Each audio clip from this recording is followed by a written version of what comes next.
aita semeak tabernan daude, ama alabak joko.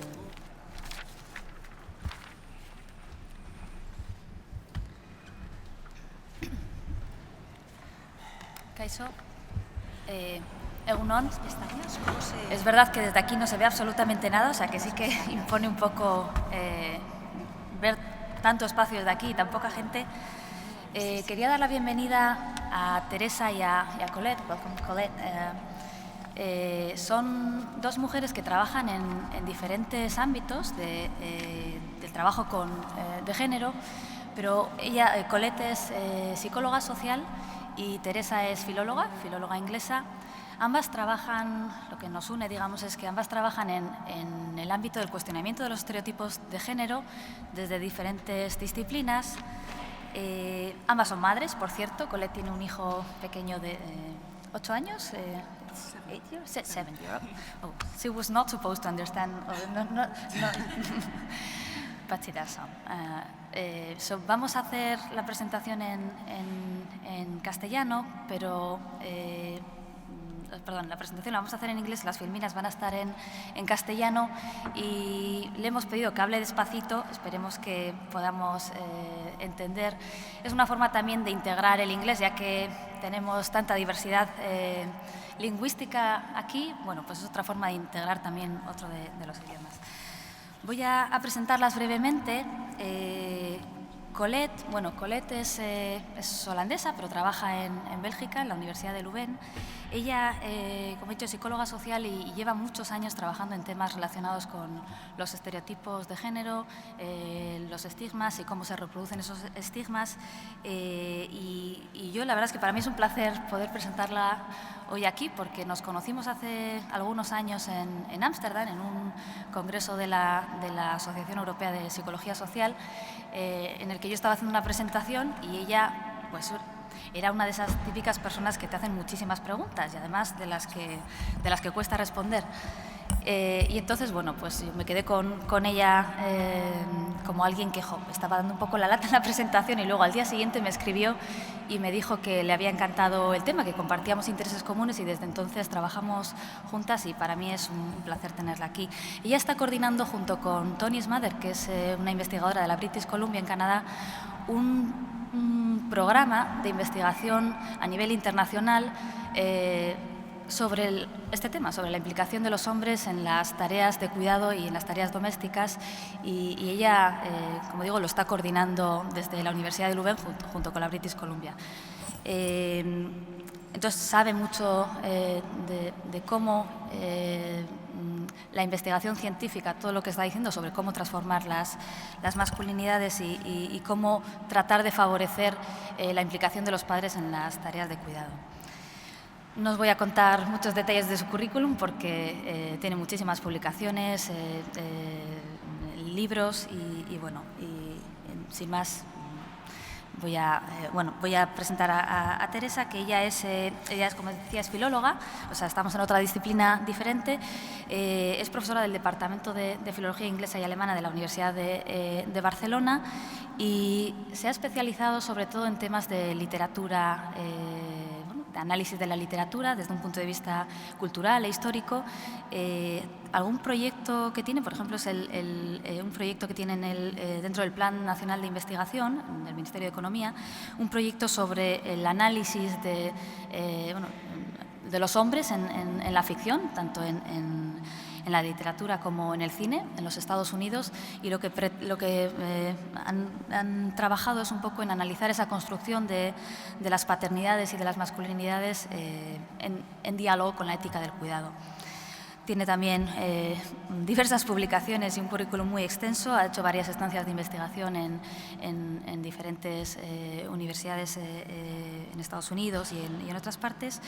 Y bueno, la verdad es que es una suerte poder contar hoy con estas dos investigadoras y sin más les cedo la palabra. Thank you so much for being here.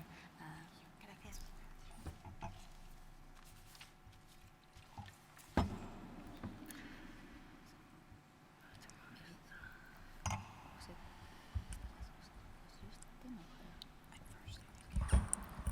Buenos días. Okay, so shall I do both? That's okay.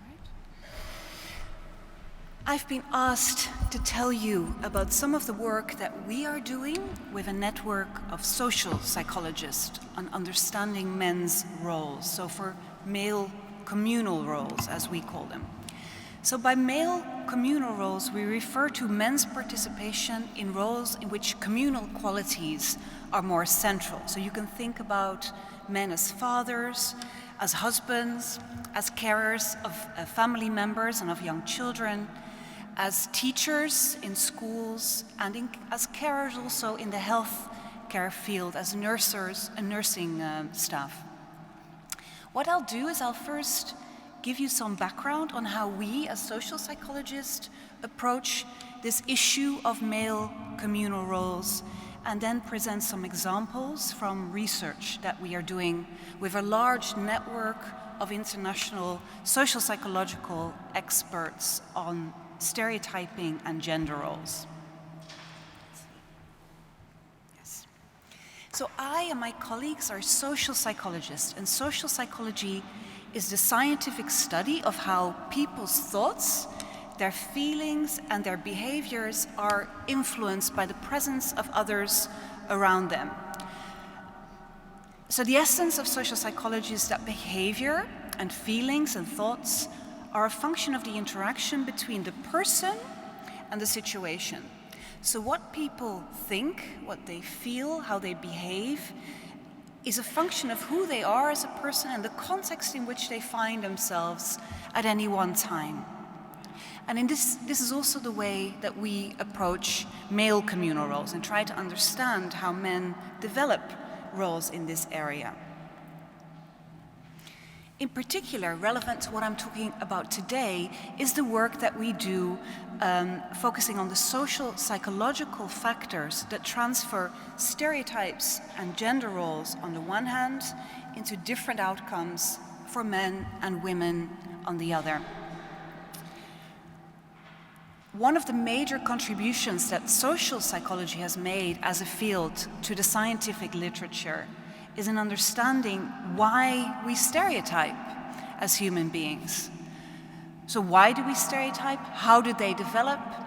How do stereotypes help us negotiate our very complex social world? But also, how do stereotypes hurt us? What are the costs that these quite useful things that we call stereotypes that help us understand the world also bring us? Stereotypes are functional. They help us simplify a very complex world. If you every moment of the day had to interact with every single person on the basis of no knowledge at all, it would be very complicated. So instead, we use existing knowledge structures in our brains, these are stereotypes when they refer to groups, to understand things about that person that they may not necessarily suggest, but that we can attach to those people. So stereotypes simplify our world, make it possible for us to negotiate that complex world. And also stereotypes allow us to develop a sense of who we are and who others are, so a sense of us and them. The problem is that stereotypes, in doing so, also emphasize differences between people, differences between men and women, and they reduce differences within those groups. So stereotypes make us see all men as more similar than they really are, and they make us see all women as more similar than they really are.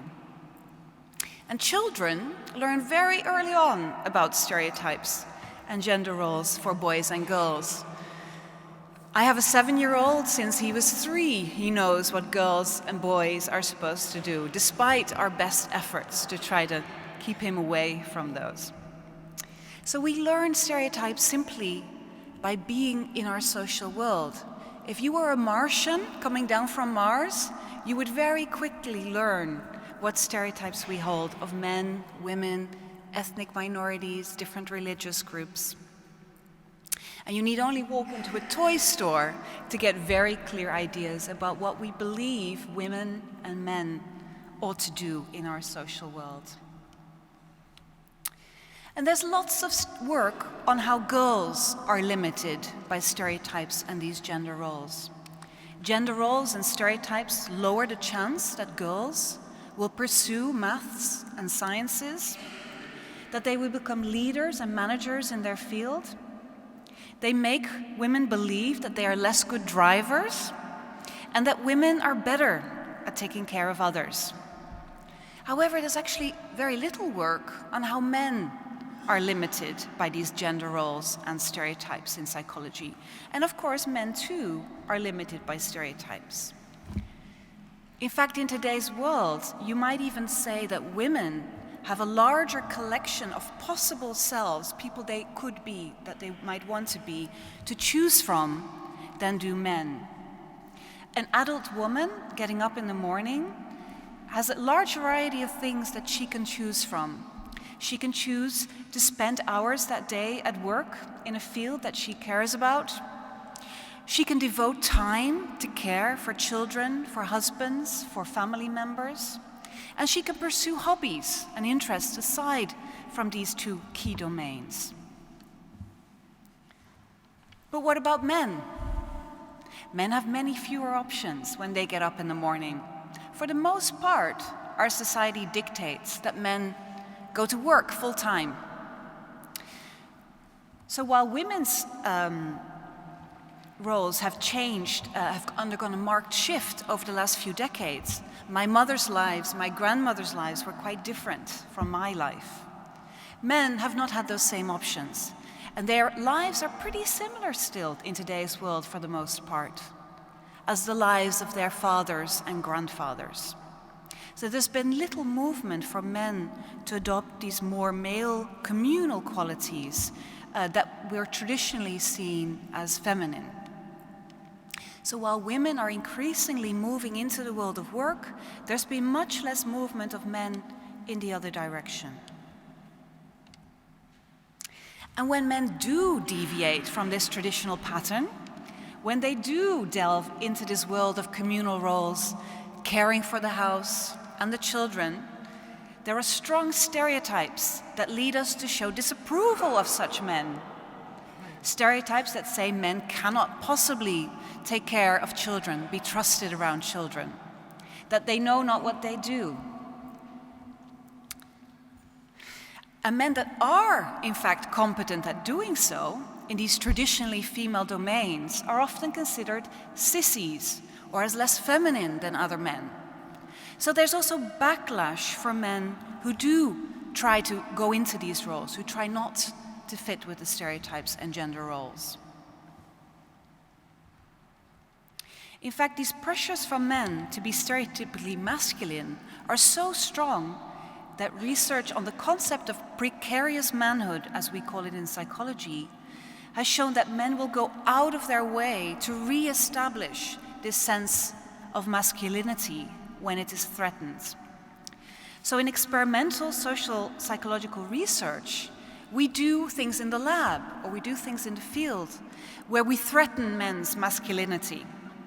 So for example, we have male participants do a personality test, and at the end we tell them, we give them the wrong information. We say, ooh, you came out looking much more feminine than the other students in your group.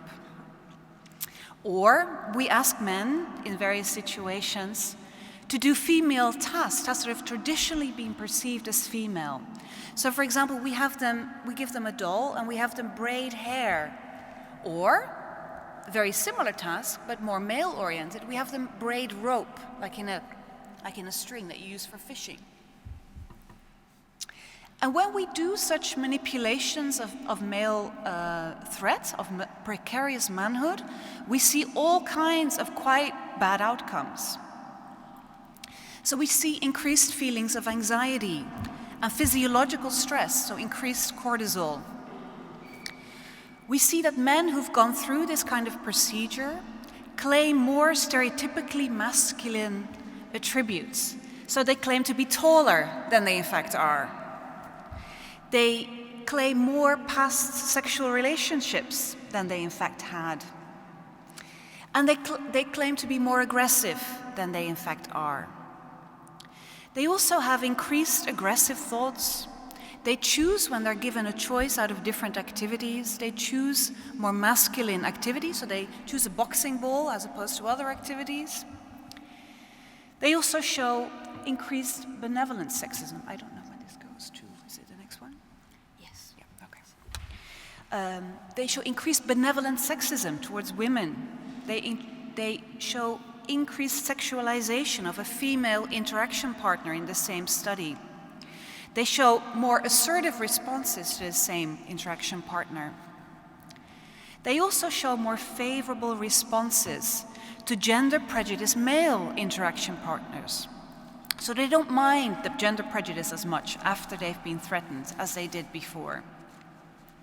They show more acceptance of gender inequality, less confrontation of gender prejudice when they see it, and less positive responses to other men who are more feminine, and more negative responses to gay men. Also, we see greater financial risk-taking, and we see a very troubling increased endorsement of rape myths. So the idea that women deserve to be raped if they're wearing certain types of clothes or are in certain areas of the city that might not be as safe. And we also see, again, very troubling, that these men are willing to say that in the future they will be more likely to sexually harass women. So this is quite troubling. So men clearly are affected and limited by gender roles and stereotypes, and it's important for us to do research to not only focus how stereotypes affect and limit women, which is much of the work today, but also on how stereotypes and gender roles affect and limit men. There are a number of reasons why it's so important to break this cycle that we have and open up opportunities for men also, increasing men's participation in these communal roles. First of all, healthy communal relationships are key to men's physical and psychological health, just as they are for women.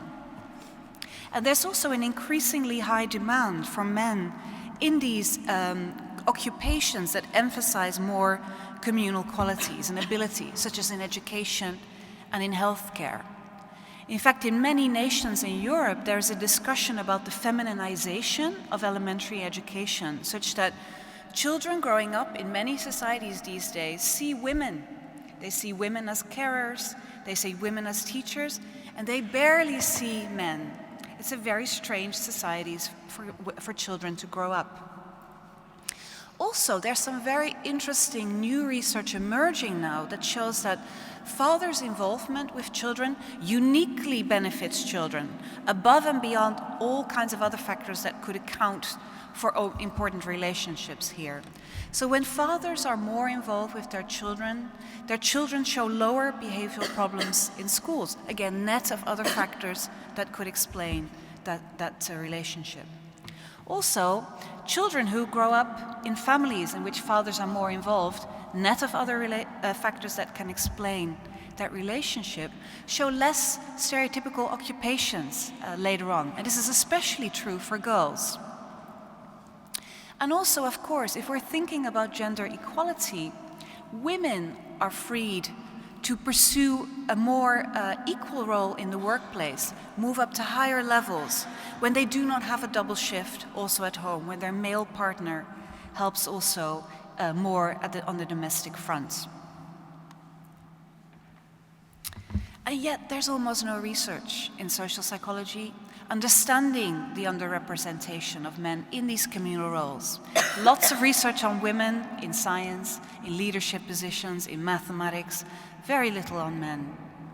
So Tony Schmeder and I, and Leire already mentioned her, set up a large network, an international network of experts, and Tony's a professor in social psychology at the University of British Columbia, as Leire mentioned, to look at stereotyping and gender roles, and to develop a research agenda on male participation in what we call these HEED roles, men's participation in healthcare, elementary education, and domestic sphere.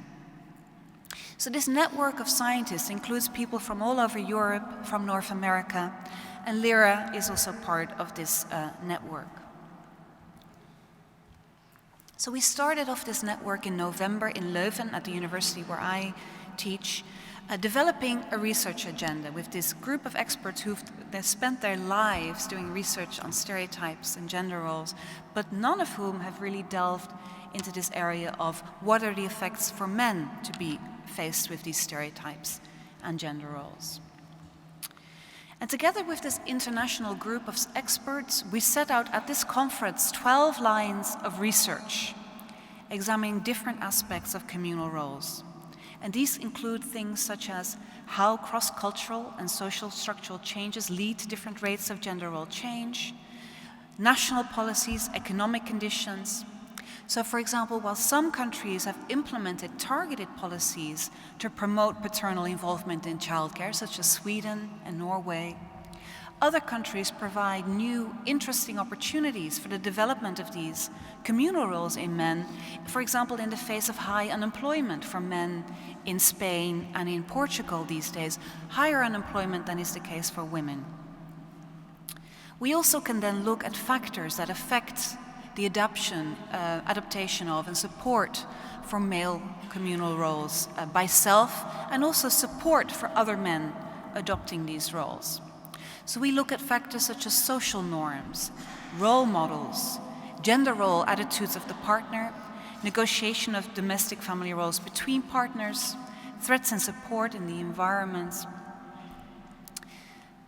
This also allows us to look at interventions that can increase men's participation in these roles in healthcare, in elementary education, and in the domestic sphere. So very little is known about the impact of these different cultural changes on men's interest and participation in communal roles, as well as the impact of society's stereotypes and attitudes towards these changing roles. And a social psychological approach can help us examine these dynamics and inform policies that then are likely to be most effective at inducing faster change. How am I doing for time? Yes. It's okay. So, for example, we started work on a large cross-national study in which we examine how differences in national conditions, in norms, in policies predict variations in both in perceptions of external barriers, so what is on the outside that is stopping me as a man from taking on these roles? What are other people's attitudes towards these roles, for example? But also internal barriers. What do I believe? What are my thoughts, my feelings that prevent me as a man to go into these roles?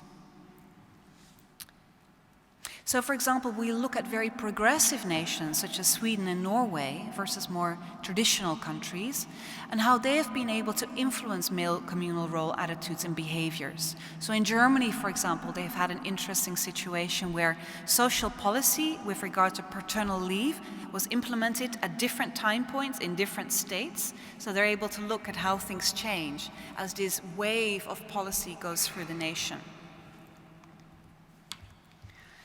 Also, together with Leire from Donostia Business School, we've begun to examine the role of economic factors. And for this, we're looking, for example, at the situation in Spain, in which the economic conditions have created very high male unemployment, but less high female unemployment, meaning that men are at home sometimes in significant numbers, much more so than usually the case. So we're taking advantage of this naturally occurring change to examine the role of taking up communal roles out of necessity over time on this internalization of these roles. And we're looking at the importance of making more situational attributions for why you as a man might be taking up those roles versus more internal attributions, and how that may make the difference in whether these roles are continued when the unemployment situation disappears, and whether this leads then to stable changes in communal attitudes and characteristics and behaviors over time. Also, as part of this process, we're looking at dyad processes. So we're looking at how perceptions and expectations of women affect men, and also how the expectations and attitudes of a man in the relationship might affect his female partner. Also, we've begun to examine the role of social norms and gender role change in the way that young people anticipate later combining their later career and family life. So whether young men, for example, have already adopted more egalitarian attitudes and views of their later work-family balance, and may in fact push gender roles in a new direction, towards less traditional patterns. Or whether men continue to hold quite traditional views, but that women's greater need to want to move into careers and have a work life might actually pull men with them and lead men over time to also show more domestic qualities. Or it's possible that women will continue to adjust themselves to their male partner. So if the male partner wants them to have more of a role at home, they will continue to stay at home. Well, if their male partner wants them to also have a career, that they will adopt that. So these are things that we're examining in current work. We're also examining in depth the role of various conditions that may threaten or support men in considering communal roles. And in doing so, we make use of psychophysiological techniques. So looking at responses to threat in the human body that will help us further understand these processes. And this allows us to zoom in to factors that can threaten men and identify supportive factors that can alleviate threats. And this provides us a much finer tool, because people are actually quite bad at saying when they feel threatened by something. They're not always willing to say so, and very often they're not necessarily aware that they're threatened. So this happens implicitly rather than very explicitly. But with psychophysiological techniques, we can look at this, at these factors. So in conclusion, I hope that I've given you some insight into important types of questions that we answer with social psychological approach to male communal roles. As I noted, there's very little research in social psychology on the effects of stereotypes on men. And there's a strong need for male participation in these roles. For societies, because we want men to be involved in these different spheres and domains. For fathers, because we want them to have a more balanced life in which both agentic and communal qualities are there. For children, because they benefit when their fathers are more involved.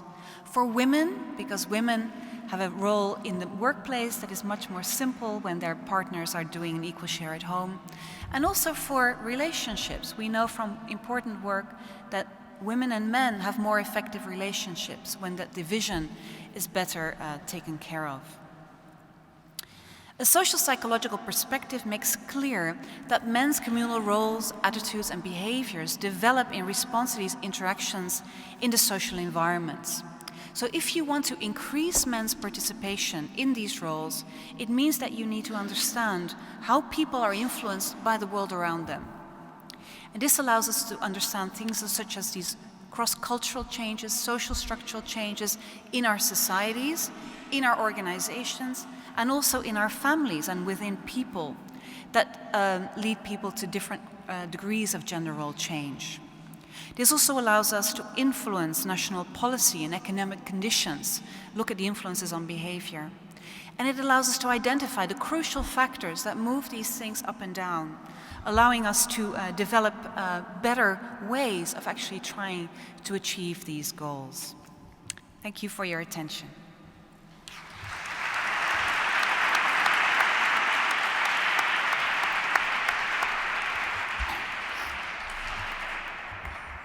Thank you so much, Colette, for your excellent intervention. Yes, maybe igual I'm going to do a brief summary just in case someone doesn't understand. So, igual brevemente me habían pedido que hiciera una breve resumen por si alguien no había entendido bien y ya pasamos directamente a Teresa. Básicamente, Colette se ha centrado en incorporar una perspectiva social al análisis de los estereotipos y de la implicación de los hombres en las tareas domésticas. Ha empezado hablando de los estereotipos como esquemas de pensamiento que guían un poco la forma de entender el mundo y que simplifican la realidad y sirven desde un punto de vista psicológico para entender el mundo. Ha hablado también de las diferencias entre los hombres y mujeres en la forma de entender el mundo y cómo esto afecta al comportamiento, porque al final, como los cambios se han producido más en lo relacionado con los roles estereotípicamente femeninos, las mujeres tienen un mayor número de opciones entre las que elegir cuando se levantan por la mañana, decía, ¿no? Pues pueden ir a trabajar, pueden quedarse con los hijos desde un punto de vista no de ese día, sino en términos de identidades y de possible selves, ¿no? las posibilidades que una persona tiene para ser persona, ¿no? Sin embargo, el hombre está más limitado en el sentido de que los cambios no han ido tanto acompañando los cambios en lo que define la masculinidad. Por lo tanto, de alguna forma están más orientados a ese camino estereotípicamente masculino. Lo cual, a su vez, tiene también efectos, lo que se llama el backlash, ¿no? que se les evalúa negativamente por comportarse de forma contraestereotípica. Ha mencionado algunos experimentos que se hacen en psicología social, en los que se ven los efectos de, pues por ejemplo, con personas que se les dicen, con algunas manipulaciones del experimento, que se les dicen que es más femenino o menos femenino que el resto, entonces ver qué efectos tiene eso sobre el comportamiento. Y ha mencionado que muchas veces cuando ocurre eso, cuando hacen ese tipo de estudios, lo que se observa es que los hombres al final responden con una mayor reafirmación de su masculinidad, porque de alguna forma la ven cuestionada, eso les genera ansiedad y al final responden con comportamientos menos igualitarios, se autodefinen como más altos, incluso decía, como más agresivos, etc. Por lo tanto, realmente hay como un cuestionamiento de su masculinidad que necesitan reafirmar. Bueno, ha dado algunos otros ejemplos también del estudio que estamos haciendo en España para ver un poco el efecto de algo que ocurre de forma natural, como es el problema del desempleo, y ver si hay determinados factores situacionales que producen cambios y de qué tipo se producen, ¿no? Y cuando son cambios a nivel más profundo, qué factores tienen que confluir para que esos cambios realmente luego se sostengan en el tiempo. Y finalmente, bueno, pues las conclusiones, principalmente que merece la pena trabajar en el cambio de los modelos actuales de masculinidad y de paternidades hacia una mayor incorporación de las cuestiones del cuidado y comunales, y ha destacado especialmente la necesidad de entender, ¿no? Entender qué es lo que pasa a nivel psicológico, a nivel identitario en esos hombres, en las personas en general, porque si no entendemos esas respuestas internas a lo que ocurre fuera, es difícil generar cambios en el comportamiento, ¿no? Entonces, bueno, pues resaltaba la importancia de atender a esos factores psicológicos e individuales para luego poder también proponer cambios a nivel de intervención y a nivel estructural que sean efectivos porque puedan ir por una vía que efectivamente produzca cambios. Y sin más, por cierto, siento mucho el ataque de tos que me ha entrado, que no lo podía controlar y ha sido un poco disruptivo. I'm sorry about that. Pasamos entonces con Teresa, cuando quieras. ¿Qué tengo que hacer? ¿Ya está? Así. Gracias. Perdón, solo una cosa. Recordaros que se me ha olvidado que, por favor, si tenéis preguntas, las vayáis apuntando en la tarjeta y cuando acabemos las recogeremos para poder contestar. Egunon, eskerrik asko gonbidapenagatik. Quiero agradecer enormemente esta invitación para participar hoy en estas jornadas. Richard, gracias. Muchísimas gracias por interesarte por el trabajo que realizamos en nuestro grupo en Barcelona, y agradezco también a Leire y a Elena y a la organización un trabajo impecable. Mi nombre es Teresa Requena, soy filóloga, o sea, vengo de un campo ligeramente diferente del que estamos viendo en las jornadas, y formo parte del grupo de investigación Construyendo Nuevas Masculinidades, y aquí tenéis nuestra página web. Tenemos la sede en la Universidad de Barcelona y me siento afortunada hoy de poder estar aquí para compartir nuestro trabajo y también para reivindicar en cierta manera el papel de la literatura como herramienta de intervención social. A mi presentación, hoy quisiera hablar de dos aspectos centrales. Empezaré por presentar brevemente el trabajo que realizamos en el grupo de investigación. Explicaré el contexto en el cual se ha llevado a cabo mi investigación sobre la representación literaria de las paternidades en la literatura estadounidense, que ese es el ámbito. Y brevemente, luego me centraré en dar algunos ejemplos sobre mi investigación sobre la paternidad y sobre esa investigación sobre modelos cambiantes de padres que aparecen representados en la literatura. en especial en esa transición del padre proveedor al padre que se implica emocionalmente y en muchos otros aspectos, como camino para construir esas masculinidades alternativas. Es decir, que las paternidades y las masculinidades están estrechamente relacionadas. El grupo está compuesto por filólogos, un sociólogo, Michael Kimmel, y estudiosos de las masculinidades, y nos centramos en el ámbito de Estados Unidos, en las representaciones literarias, también en menor medida en otras representaciones culturales como el cine, por ejemplo. Nuestro trabajo surgió del análisis feminista de las representaciones literarias de las mujeres en la literatura. Pero a final de los años 90 empezamos a incorporar ese análisis de las masculinidades a la vez que se desarrollaban los men's studies en Estados Unidos. Desde aquel momento entendimos la necesidad de trabajar de manera interdisciplinar para enriquecer nuestro análisis. Nos faltaban de alguna manera herramientas y a la vez aportar con la literatura esa complejidad de las representaciones que vemos en los textos literarios. Por esa razón abrazamos el estudio de las masculinidades como una herramienta teórica para acercarse, para analizar los códigos de género con los que se construían los personajes masculinos. De esta manera, y como ha pasado con otros campos en el ámbito estadounidense, como por ejemplo los whiteness studies, los estudios sobre lo blanco, la raza blanca, se cuestionaban categorías que por el hecho de ser hegemónicas se daban por sentado, eran naturales. Desde entonces hemos publicado una serie de libros sobre masculinidades y sus representaciones literarias. Hemos analizado la construcción de las paternidades y también de las masculinidades racializadas. Hemos estudiado la construcción del cuerpo masculino en la literatura y el cine a lo largo de los siglos XX y XXI, entre otros aspectos. Este proceso nos ha llevado a deconstruir los discursos dominantes de la masculinidad y a interrogar las prácticas de los hombres en todos los ámbitos, incluyendo las paternidades. Y también a identificar las posibilidades de cambio. En este sentido, hemos hablado de las masculinidades alternativas como proyecto político, como intervención real en este mundo que habitamos. Para nosotros el cambio no es una utopía, es una realidad. Entendemos que para cambiar la vida de las personas, de los hombres y mujeres, se necesita algo más que el reconocimiento de los efectos negativos que pueden tener ideales hegemónicos de género sobre lo que significa ser hombre. Debe haber un reconocimiento también de alternativas posibles, de alternativas positivas a esos ideales y comportamientos tradicionales. Y ese ha sido nuestro punto de partida.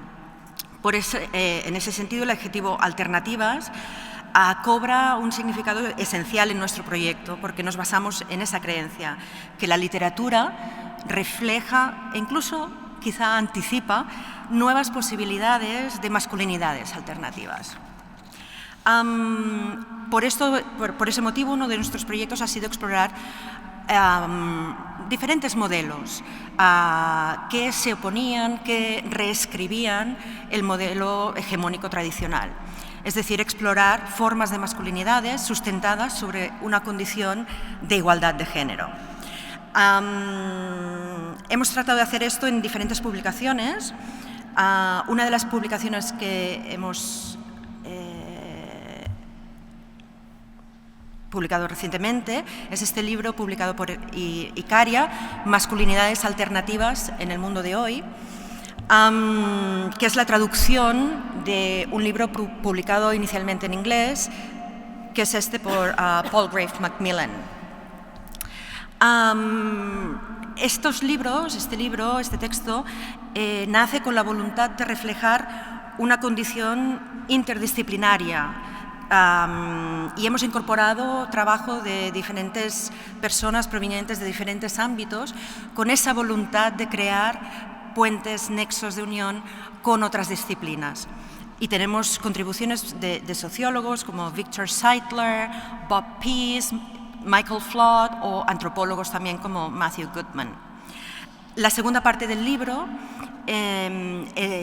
encontrarán los artículos de estudiosos en el campo de las humanidades, aportando así pues, esa otra faceta, con el fin de reflejar esas interrelaciones que se establecen entre los diferentes campos de investigación. En este libro, como en otros que hemos publicado, uno de los puntos esenciales es reflexionar sobre la posibilidad de que las masculinidades alternativas puedan conducir a formas más equitativas en cuestiones de género. De hecho, hemos estado trabajando con este objetivo en mente desde hace años y en el 2009 publicamos otro libro que es La masculinidad a debate. Este de aquí, no. Bueno, hombres... ¿Estaba aquí? Un momento... Bueno, estaba aquí. Todos estos, hemos publicado unos cuantos en Icaria, hombres escritos por mujeres, otros escenarios, La masculinidad a debate, que incluye un DVD con entrevistas a diferentes estudiosos y estudiosas del campo. Nuestro actual proyecto concluirá o se materializará en un análisis de las masculinidades en otro libro que estamos preparando, estamos ya editando, y que se titulará Estudios literarios, intersecciones y nuevas direcciones, que lo publicaremos en Routledge. Este volumen también analiza estas intersecciones entre las masculinidades y los estudios literarios, a la vez que intentamos explorar nuevos caminos, nuevas posibilidades de exploración en estos campos. Lo que llamamos nuevas direcciones, de hecho, proviene de una serie de seminarios que hemos realizado en el contexto de nuestro proyecto de investigación en Barcelona, con reconocidos y reconocidas críticos de las masculinidades del género, y que les quería mostrar, porque están todos en nuestra página web también, hay un link que ustedes pueden consultar, están todas las sesiones que hemos tenido con todas estas personas. Están Robert Reed Farr, por ejemplo, que estuvo hablando de masculinidades afroamericanas, luego está también Seidler, está Lynn Siegel, Jeff Hearn. Bueno, es todo un material que creemos muy interesante y que está es acceso abierto.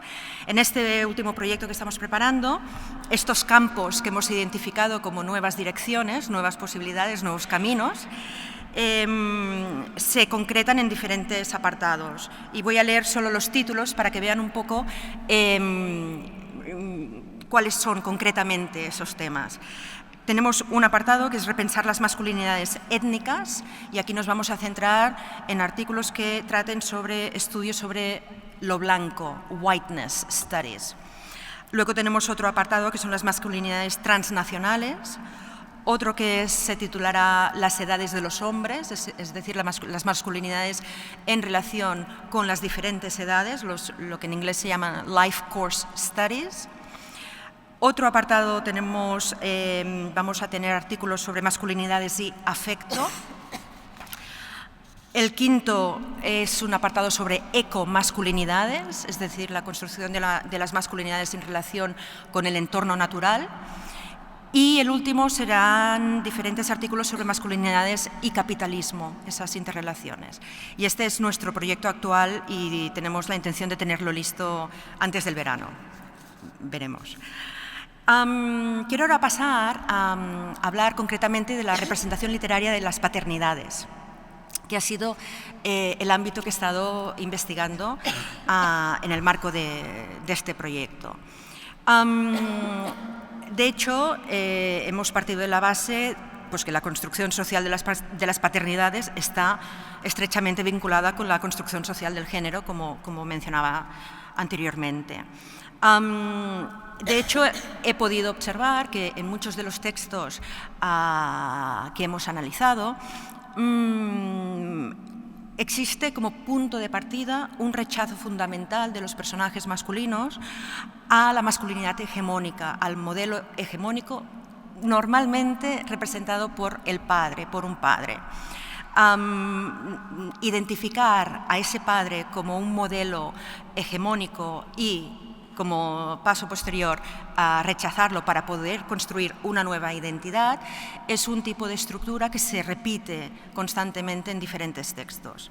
Y también otro aspecto que hemos podido observar pues es que la condición de padres para esos personajes constituye un hecho fundamental en su construcción identitaria, en su vida, y reconocer ese hecho es el primer paso para transformar sus vidas.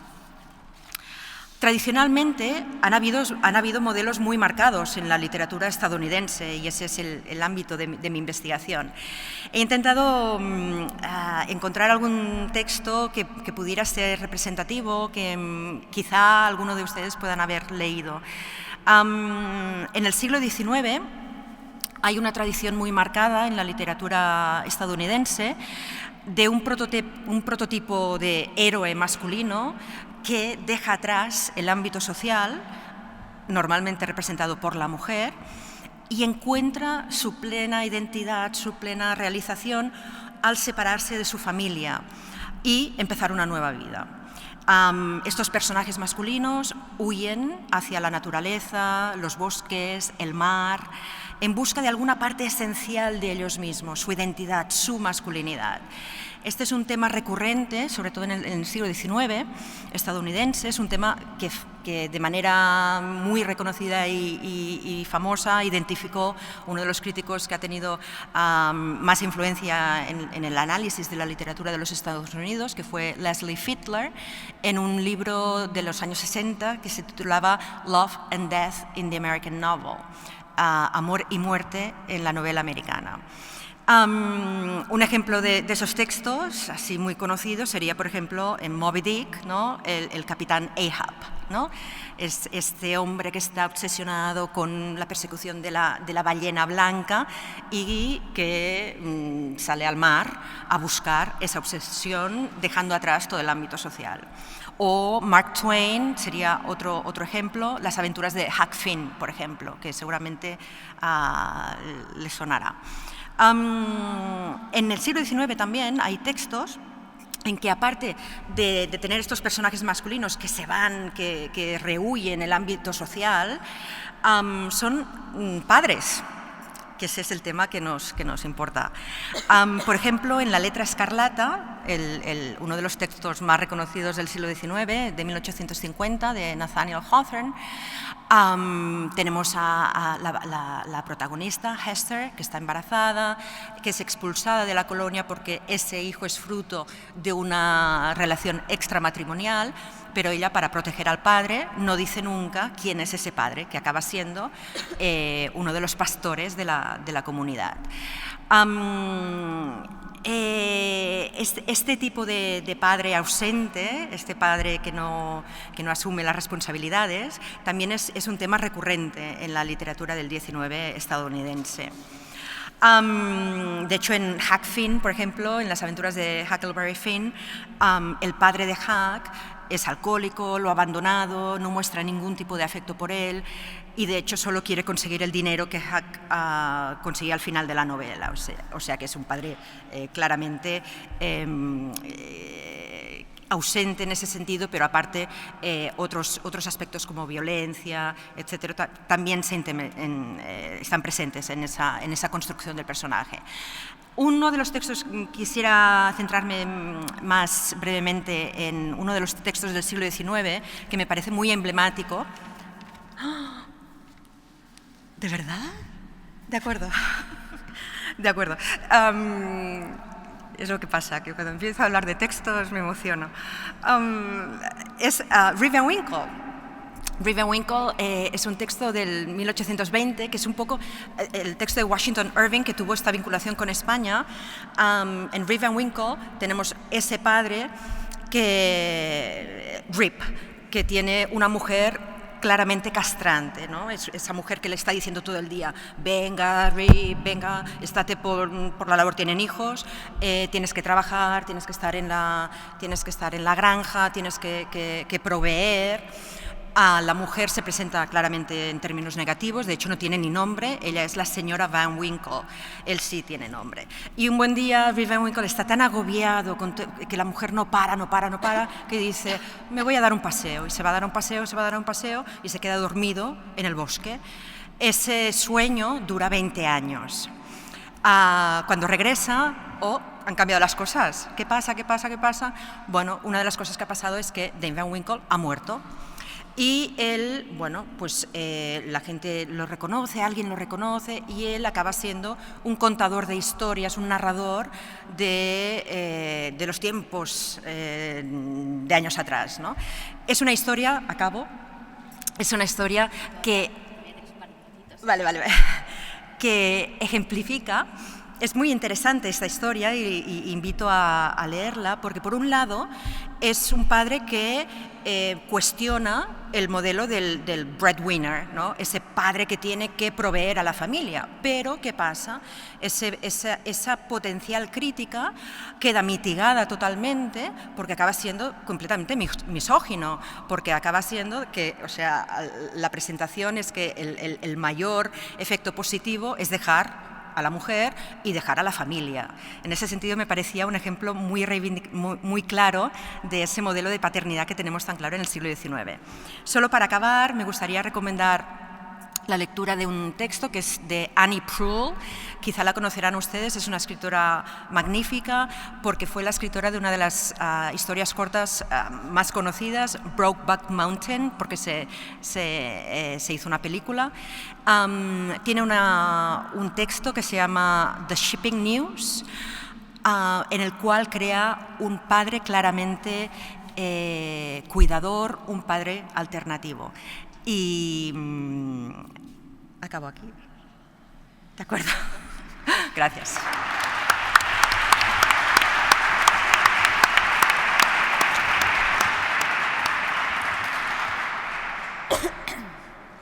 Perfecto, muchas gracias, Teresa. Vale, pues entonces vamos a dejar una ronda de preguntas. Si tenéis, vamos a ir recogiendo las tarjetas. No tenemos muchísimo tiempo, pero alguna pregunta podemos hacer.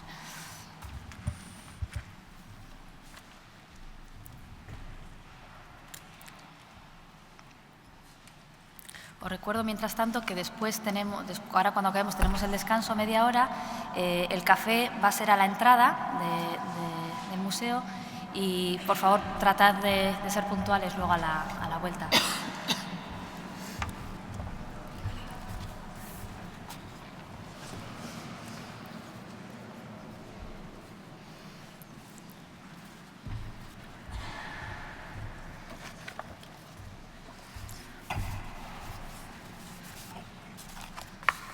Vale, igual empiezo con la más fácil, que es muy corta además, y mientras me voy leyendo las otras que son más largas. The first one, I can do it in English and then... so, is it masculinity only for men and femininity only for women? Or we can talk about masculinity also for women and femininity for men? That's the question.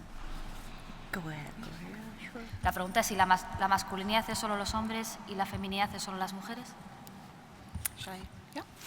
Yes, no is the right answer to that. We see what we talk about as a social psychologist or as a psychologist more generally is a dimension of behaviors or qualities or characteristics which we as a society tend to see more as feminine, and characteristics which it's another dimension which we see more as masculine. Usually we don't refer to them as masculine and feminine either in psychology. We talk about communal characteristics and qualities which all people have, and agentic qualities and characteristics which all people have.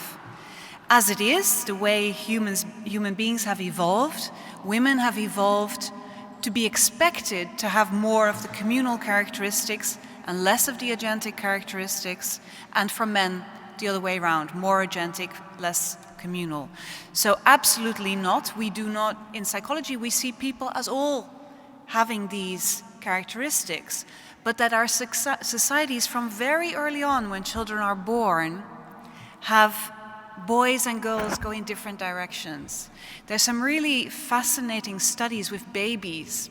If you dress a baby in a pink clothes, or you dress a baby in blue clothes, and people will start to interact with that baby differently, depending on they think it's a girl or they think it's a boy. So we make it so that we say communal is more feminine and agentic is more masculine. But of course, in reality, that's not the case. But it's very hard work trying to get those back to where biologically those differences might in fact be, which is much smaller or non-existent than what we believe them to be as a society. Thank you. No sé si quiero decir, si no tengo otra para ti, ¿eh? Vale, tengo otra para ti y luego otra para ti, Colette. Preguntan cómo se traslada el análisis que hacéis de la literatura al ámbito de las políticas públicas. Es decir, si creéis cómo se podría utilizar la literatura para transformar lo social también desde las políticas públicas. Pregunta interesante y difícil. De hecho, claro, la literatura siempre ha estado en un ámbito diferente, ¿no? En un ámbito separado y muchas veces muy lejos de la implicación social. En Barcelona, desde que tenemos el grupo, hemos tenido claro que teníamos que establecer esos puentes, ¿no?, con la sociedad, y eso lo llevamos haciendo desde hace un tiempo, pues participando en congresos como los que ha organizado Paco en Barcelona, con el ayuntamiento, y hay más cosas que se pueden hacer. Yo, una de los proyectos que me gustaría llevar a cabo, y se han hecho iniciativas en ese caso, es llevar este análisis literarios a las escuelas, por ejemplo, ¿no? Es decir, qué libros se leen en las escuelas, qué cuentos se leen en las escuelas, porque ahí tenemos un tema gordo en cuanto a estereotipos, en cuanto a modelos de género, y ese análisis yo creo que sería claramente algo muy positivo. Es verdad que el impacto, yo considero que el impacto que podemos tener lo tenemos en las clases que realizamos en la universidad, pero yo creo que eso es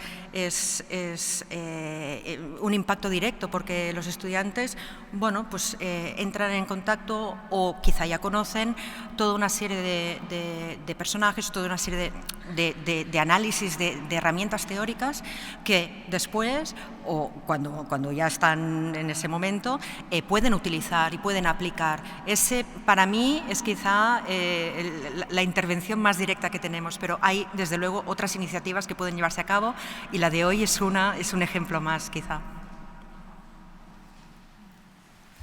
Gracias. Igual, aquí tengo dos preguntas para Colette. Una estaba en inglés, o sea que la he podido leer, os la leo en castellano. Me pedían contextualizar la idea de que las mujeres tienen más opciones identitarias y de roles que los hombres. ¿Por qué los hombres sufren más ese backlash, ¿no?, que se llama, esa evaluación negativa cuando transgreden los roles de género? So you got the point, right? Yeah, and the other one, because we have another question, so maybe we can do both.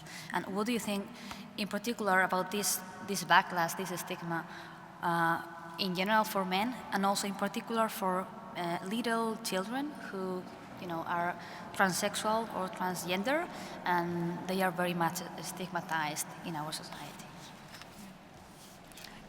Yes. Okay. Well, the questions relate to each other. So the question, as it's written here for me, is a question about why, if men have high status, if they have the power in our societies, then they can change things. So they can also adopt these roles, and why are they not doing so? Well, what we show in a lot of the work that's happening now is that for many centuries, men's roles have been higher in status. Work roles have been perceived as higher in status than have women's roles. And that is still the case. So we perceive people going out to work as doing something that is more valued in our societies than is being at home with children or caring for family members. We perceive many people to be able to do that and only some people to be able to go out and work. So when you want men to change, to adopt those more communal attitudes, what it means in essence is that they have to choose things that are less valued by society, and that's a difficult choice. So you have to convince men somehow that there's enough to be gained from that for them to do it. And the question also asks, well, what about women then? Why I said at some point that women have more choices. And of course, I can contextualize that. There's many ways in which women do not have choices.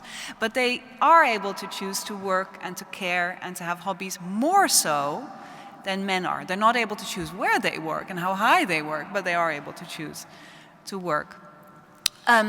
What's interesting there, it's the same dynamic. Women want to move into this career world and work world because it's a valued world. It's a world that has high status. So the initiative for women to move into something that's valued is much easier than to move men into something which is not valued in our society. The other question that came was about children who are growing up, trying to find places in between these very traditional gender roles that we have. So transgender children, or children who are bisexual or homosexual or lesbian. And of course, they have a much harder world to try to find a place in, because already their starting point is one in which they want to not work within these very restricted gender roles. And in trying to make choices there, they face the same constraints that we as a society, we as parents, we as teachers, we as media place on what we say men and women should do and what we believe they do. Cecilia Ridgway, who's a very famous sociologist, has said that one of the problems is that even when we do not personally believe these things, in an uncertain world, when we're faced with something where we're not quite sure what to do, we will revert back to these quite strong rules because it tells us what to do. So even if we don't believe it, when faced with an uncertain situation, it's easy to revert back and say, okay, I'll do this because that's what society has said I should do as a woman or as a man. And that makes it very hard with these status relations to try to change these different ways of viewing men and women. Okay, thank you so much. We have a couple of more questions, but we don't have time, so let's leave it here, and thank you really so much for your presentations. Recordaros que tenemos ahora el café, entonces tendríamos que volver a las 12:30. Vamos con un pelín de retraso, pero os agradecemos si podéis ser puntuales. Gracias. Gracias.